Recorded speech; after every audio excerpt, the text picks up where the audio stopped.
thank you for giving me the opportunity to talk with you about my favorite work of world literature, the Epic of Gilgamesh. Essentially, this is a story about a king of Uruk, and Uruk was a city in ancient Mesopotamia, what is now modern Iraq. You can see, oh, hitting the wrong button. You can see Uruk right down here along the Euphrates River as it flows to the Persian Gulf. Sumer is the earliest civilization, the first cities. It's where writing began, so we are talking about the very beginnings of human history when we talk about Gilgamesh. Later on, when most of our copies of the story come from, later on in the first millennium BC, this area is divided up into the kingdoms of Assyria and Babylonia. This is a picture of the ruins of Uruk. It was excavated when it was first discovered in the 1850s. So this is what the site looked like in army photographs, the ruins today. And this is an archaeologist's reconstruction of what the city might have looked like back in its heyday around 2100 BC. The beginnings of writing begins in about 3000, roughly 3000 BC, and Uruk goes back almost as far as that, but the city in its heyday is towards the end of the third millennium. What we see in the center of this picture is a temple ziggurat dedicated to the goddess Ishtar. It's called the Aana, the House of Heaven. Ishtar was the goddess of love and sex, and she features very prominently in the Gilgamesh story, as we'll see.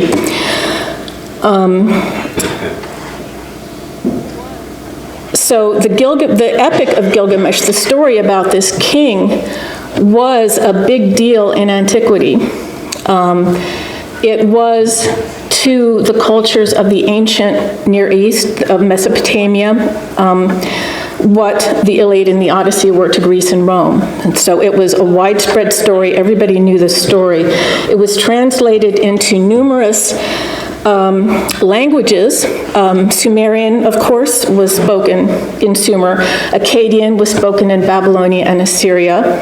It was translated into Hittite, which is my field of study, and another language, Hurrian. So it was widespread, and copies have been found throughout the Near East, in Turkey, in Israel, in Megiddo, in Israel, in Syria.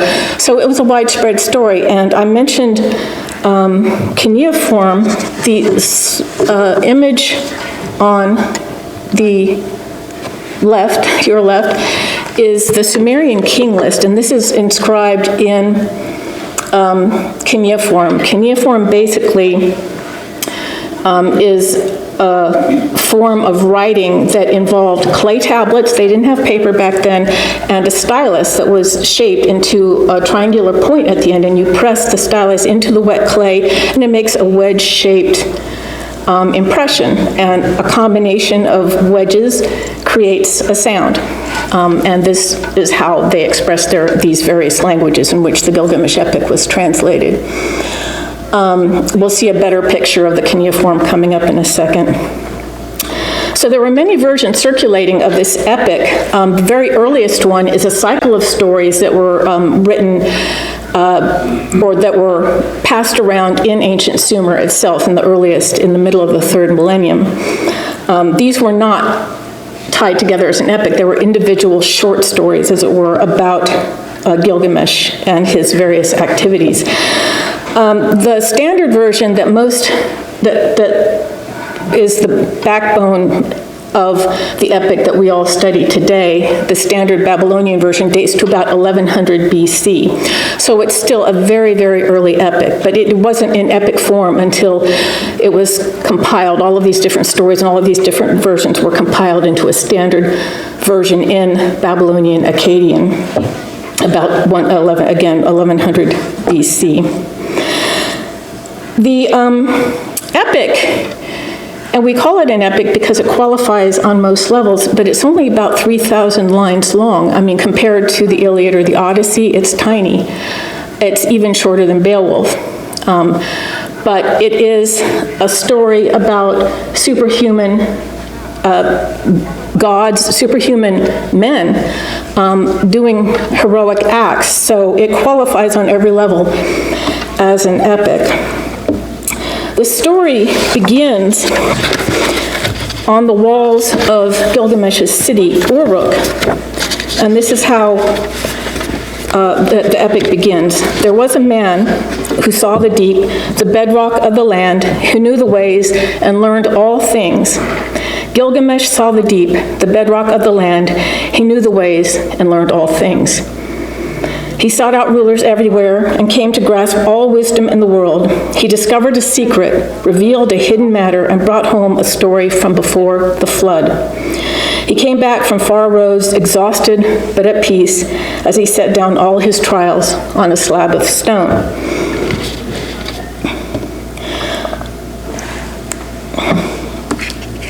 The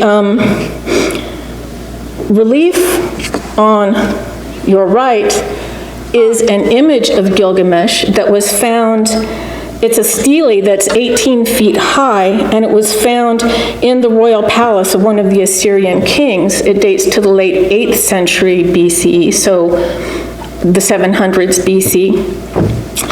And this is an image of Gilgamesh. And you look at that lion and you might think that's an awfully tiny lion, but the lion is normal size. It's Gilgamesh who is huge. He's said to be in the story 18 feet tall, and in fact this stele is 18 feet tall. So he's huge. He's 2/3 divine. Try and do the math on that. How does somebody become 2/3 anything? But his mother is divine. We don't know who his father is.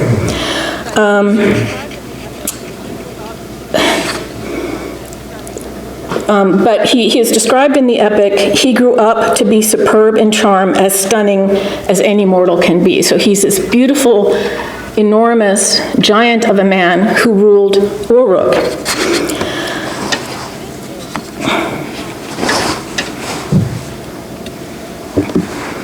This is the,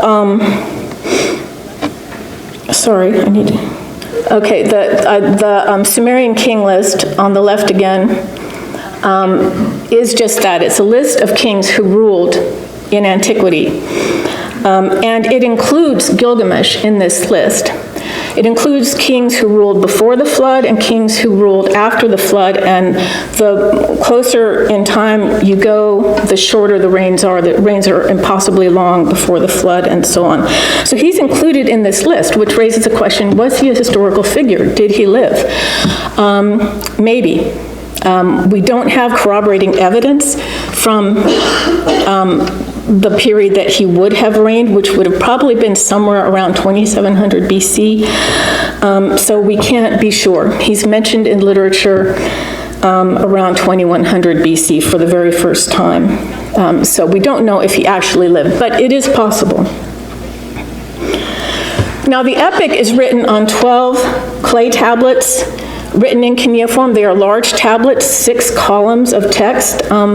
This is a fragment of tablet 11, which is the tablet that relates the story of the flood. And this is the flood story that you're familiar with from the Hebrew Bible. It's the same story in essence. We'll come back to that in a little bit. So it's written on 12 of these large clay tablets, and the story is a very old story, but it's new to us because it was only rediscovered about 150 years ago. So it's a very strange story for us. This culture is very alien to us, but yet the story is new, and it brings something new to everybody who reads it.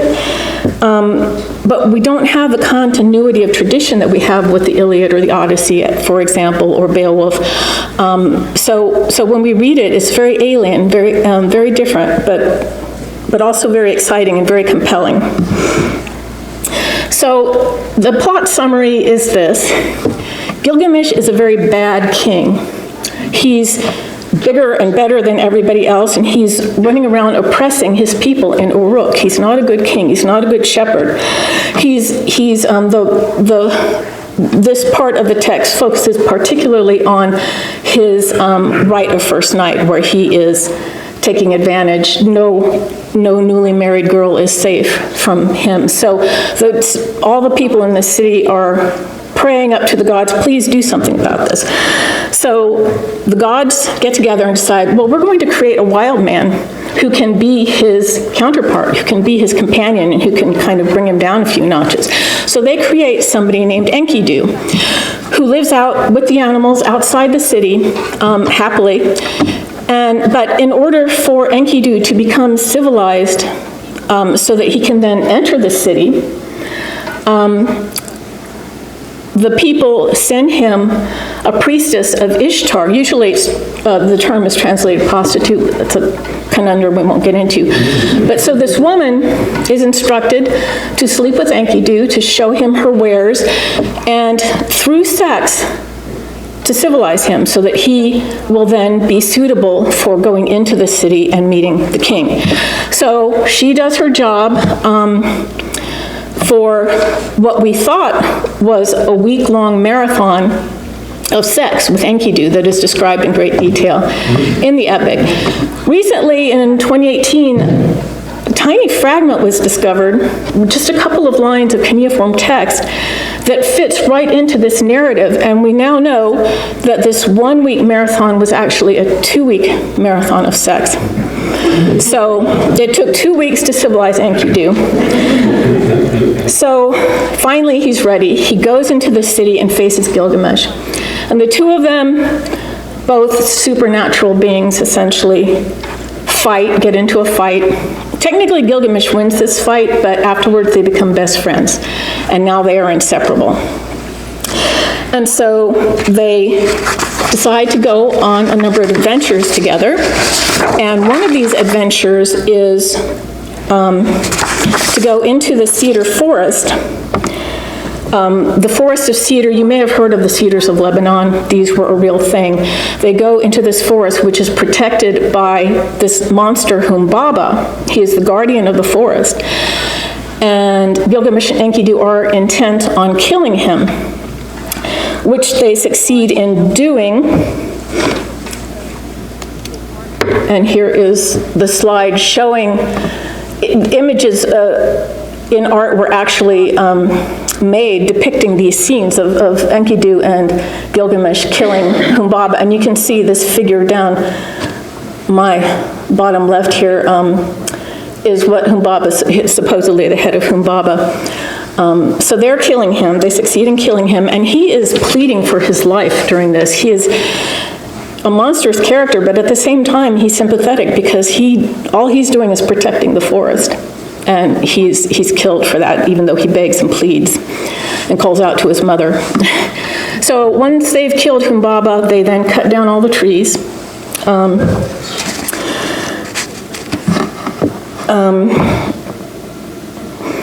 Fast forward a little later in the story, the goddess Ishtar, who is the city goddess of Uruk, makes a pass at Gilgamesh, and Gilgamesh rejects her advances because her lovers never seem to live very long. So he says, no, thank you. So she sends the bull of heaven, another mythological monster, after Enkidu and Gilgamesh's punishment. And they succeed in killing the bull of heaven. So Ishtar complains to her father, Heaven, the guy of the god of the sky. And Enkidu basically takes the haunch of the dead bull and whirls it at Ishtar while cursing her and so on.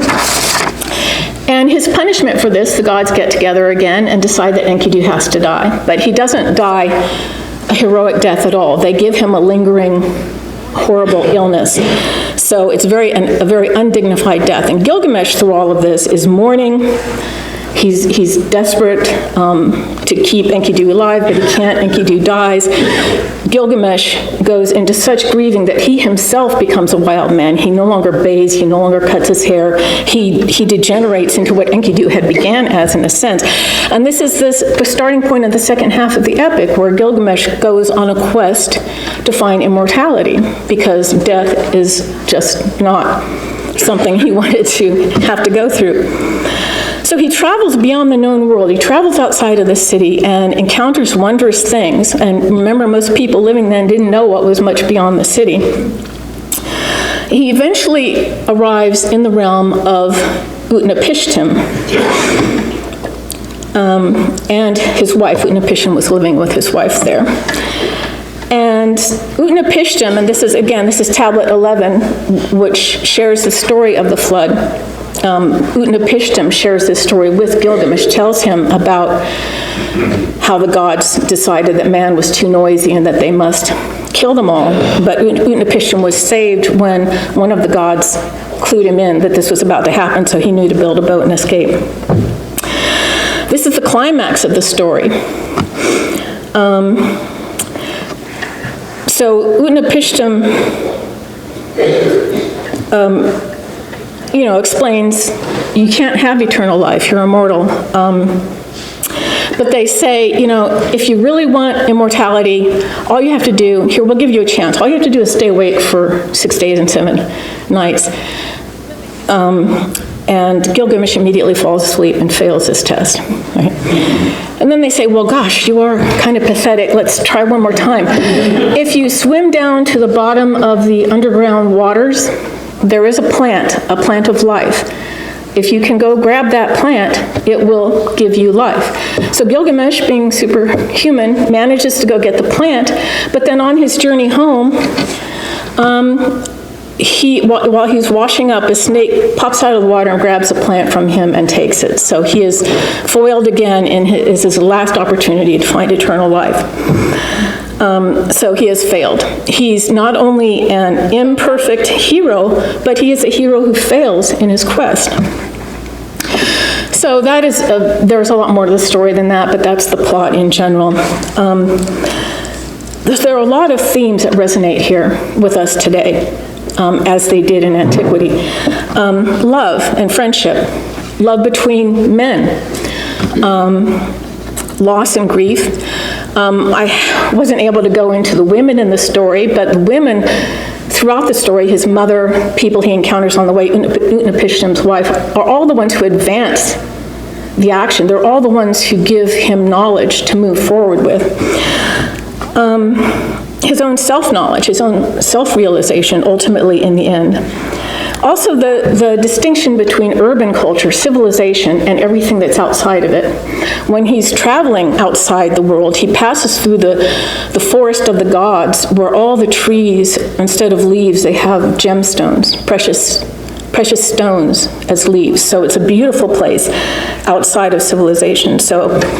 And Enkidu, as a wild man living outside of the city, had to be civilized before he could enter it. So there's that dichotomy. One that especially resonates with me is, and I'm sure with all of you as well, the destruction of nature. So bringing something, from our own perspective to the story. Humbaba is the protector. Gilgamesh and Enkidu kill him, kill the trees, which ultimately did happen to the cedars of Lebanon. There are none left. So then, and I want to actually read from this passage the description of the forest, because this falls at the beginning of Tablet 5 was completely unknown to us until 2011, when a fragment of the Gilgamesh story was purchased on the antiquities market in the Kurdistan region of Iraq in 2011. And it filled in this gap that we didn't have before. And I'm going to come back to the whole how we've resurrected this story at the end. So here they are at the forest. There they stood, staring at the forest. They saw how tall the cedars were. They saw a way into the woods. Where Humbaba walked, there was a track. The trail was clear and the path well worn. They gazed on the cedar mountain, home of the gods, throne of goddesses. Sumptuous cedars grew alongside the mountainside and cast their pleasant, joyful shades. The trees were webbed with creepers 100 feet tall, and the resin that oozed from them fell like raindrops to be swallowed by the ravines. The song of a bird went through the forest, calls came back, and song became clamor. The stork clattered, filling the forest with joy. The rooster crowed, filling the forest with resounding joy. Monkey mothers sang, baby monkeys cried. This was a concert of songs and drums that always thundered for Humbaba. So besides being a new piece of the puzzle that we didn't have before, you don't generally in ancient literature get descriptions of nature. Everything's human-centered. This is a very unusual and very beautiful description of the natural world. So I wanted to share that with you.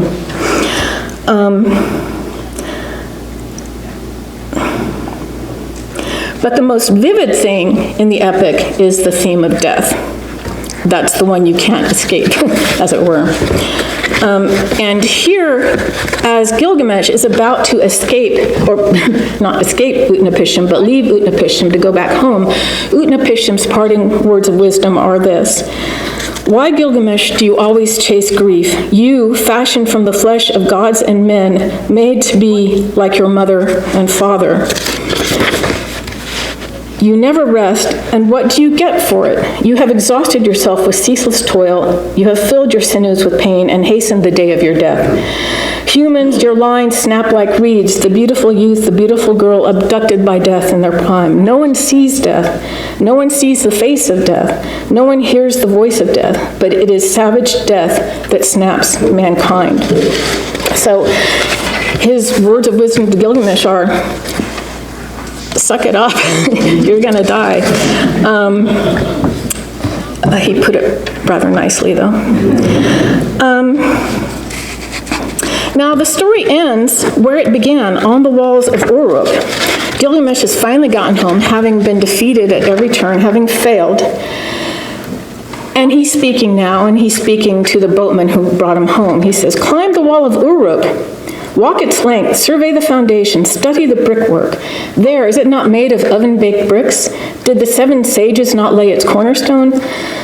Look, 2,000 acres for the city, 2,000 acres for the orchards, 2,000 acres for pits of clay, and 1,000 acres for the temple of Ishtar. 7,000 acres is the size of Uruk." And that's where the story ends. Sounds kind of anticlimactic, but the message here is, I don't have to tell you, you've already figured it out. His immortality is in his achievements in life, in the city that he has built, and also in this actual story, which is going to be placed on a tablet and placed inside the walls of the city, where it can be pulled out in centuries later and read. So that is his legacy, is this epic, and is the city that has been excavated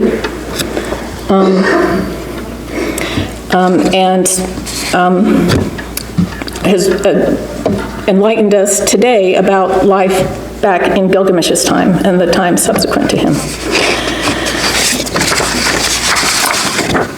So I want to talk a little bit, wrap up, just say something about the rediscovery of the epic.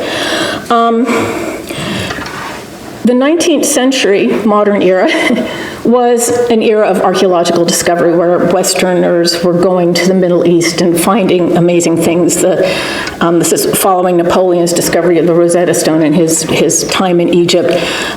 People were curious to go and excavate and see and discover these ancient civilizations.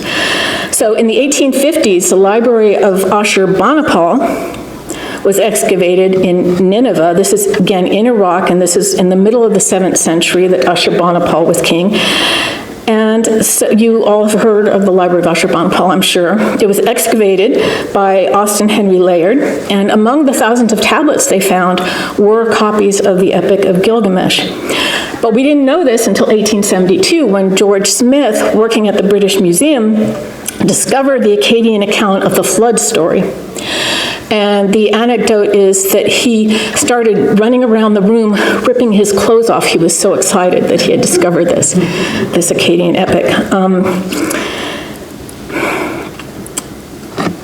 what the most immediate effect of this discovery, that there was a flood story that predates the biblical account, was something called the Babel-Bibel controversy.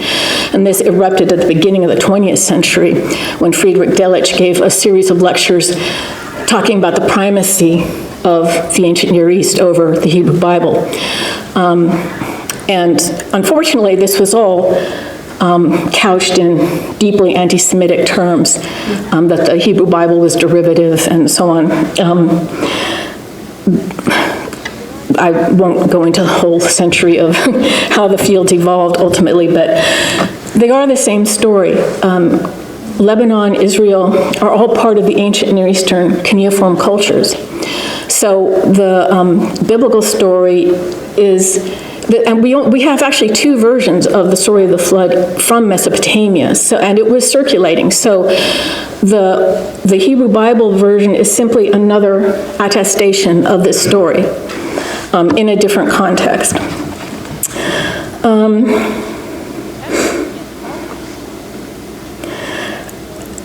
The epic in all of its forms is incomplete. There is no complete 12, it's on 12 tablets, but none of these tablets is complete. Unlike, other stories that are complete, other epics that we have, we are missing a lot of pieces from Gilgamesh. But as with this example of the 2 lines that added a week's worth of sex, marathon sex to the story, as with tablet 5 with this new description, there's every hope that one day we may have the entire story. And some people actually aren't looking forward to that because something in the gaps can be filled in with your imagination, and that makes it more interesting in a way. I wanted to share this one tablet. This is not a new find necessarily. It's called the Dream Tablet because it relates, Ninsun, who is Gilgamesh's mother, is interpreting his dream, which is foretelling the arrival of Enkidu. And this was stolen, looted from the Iraq Museum in the Gulf War in 1991 and illegally imported to the United States and purchased by Hobby Lobby, who put it in the Museum of the Bible in D.C. Happy ending. It was seized in 2019, returned to Iraq in 2021, and it is once again on display in Iraq. But sometimes the actual text, the actual tablets have as interesting a history, a biography, as the stories they tell. And in terms of putting this story back together again, it was behind a paywall, so I couldn't read it, but the New York Times in August of 2024, just a few months ago, published a piece about piecing together an ancient epic was slow work until AI got involved. So now AI is being used to try and reconstruct the missing parts of the story. So we do have a lot of hope that the story will become whole again at some point. I do want to end with reception. First of all, the story ended with the end of cuneiform. Cuneiform died out as a written script before the birth of Christ, or before before the end of the first millennium. And it was a text of cuneiform literature. It did not get translated into Greek or Latin versions, into any script other than cuneiform. So when cuneiform died, so did this epic. Nobody knew it. It was gone. When it was when it was rediscovered in the 1850s and 1872, when we finally were able to actually begin to read the text, that's only, 150 years or so that we have had this story. So when we read this story, we're unburdened by centuries of reception. We can bring to it what we choose to bring to it when we read it. It has now been translated into 24 languages, including Klingon. You will find it in video games. And Gilgamesh even figures in the Marvel comics, helping out Thor, apparently. So it is alive and well.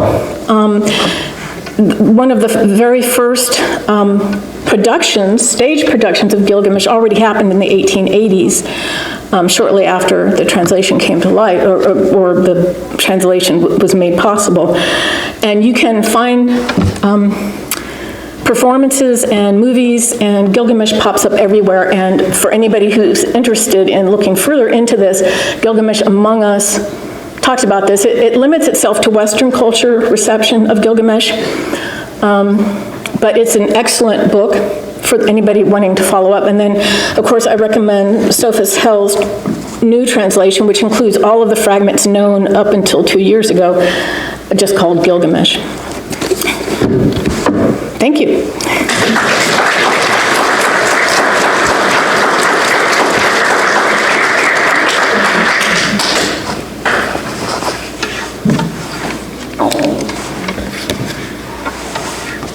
One of the first thoughts I had when I first read the story of Gilgamesh was that here's a story of a ruthless ruler. The story probably written sometime after, some long time after that ruler's death. It reminds me a little bit of Kim Jong-un and his father, and the stories, the myths that are being spread already during his lifetime, and immediately after his father's lifetime, about his deity, his greatness, his superior of everything.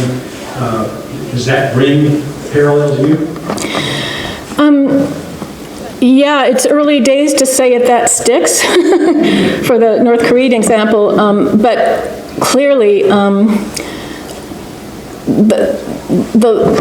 the scenario that is most likely is that there was some figure around whom, upon their death, these stories started to attach themselves, and they just grew and grew.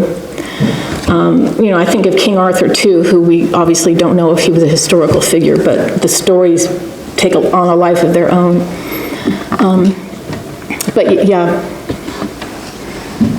Friday, I was trying to solve a problem with my Medicare supplement plan, and I was put on hold, and the on hold music was knocking on heaven's door. So thank you to this UU ensemble, which is fabulous, and the way it connected with your talk was truly beautiful, and you've given us so much to talk about. Dylan, Star Wars, Hobby Lobby. Yeah. And yeah, Gilgamesh figures in Star Wars, in an episode of Star Wars. Orgies, Yes. life and death. So, Well, if we discover too many fragments, it might become a 3-week marathon. thank you so much. You're welcome. I was just going to say, I'm on the Chattahoochee Valley Library Board, and our library, I just checked, has 10 different variations of books. Oh, great. So y'all go search. Nobody has an excuse not to go check one out. Also, I thought it was interesting, the civilizing men through 2 weeks of sex. 2 weeks and counting. I'm not sure that's effective. Right. The deeper way to read that is that women educate the men. I mean, women bring them the knowledge they need to actually take the next, especially with Gilgamesh, but in the case of Enkidu too, she is a civilizing force. She is the force that moves the story forward. And Sophus Hell, for example, reads into the way women are treated in the stories that they're scary, and they're not allowed to talk very much because when they do, it's profound. You pointed out that there are many translations of the story. How large is the community of scientists that can actually read these clay tablets? It's growing. The jobs are not, but the people who, I would say a couple of thousand at this point, if you include students and, yeah, throughout the world. They're spread out from Japan to Columbus, Georgia. Yes. Oh. You mentioned, sorry, you mentioned movies. I'm sure with Hollywood being Hollywood, there are like 28 of the things. Are there any that you could recommend, or? I don't know of any actual films that have been dedicated to telling the story of Gilgamesh. Mostly what I'm familiar with are stage plays and performances, so I can't. But I'll Google that as soon as we're done here. How did you become interested in this particular little corner of ancient history?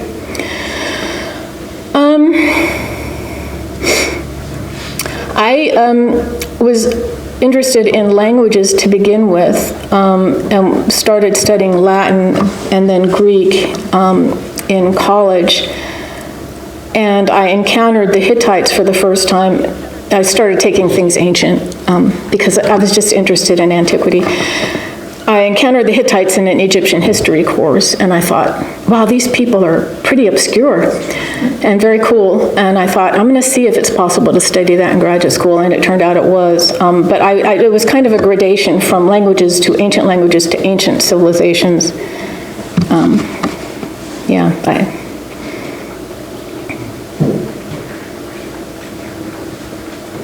Okay, thank you so much. Thank you.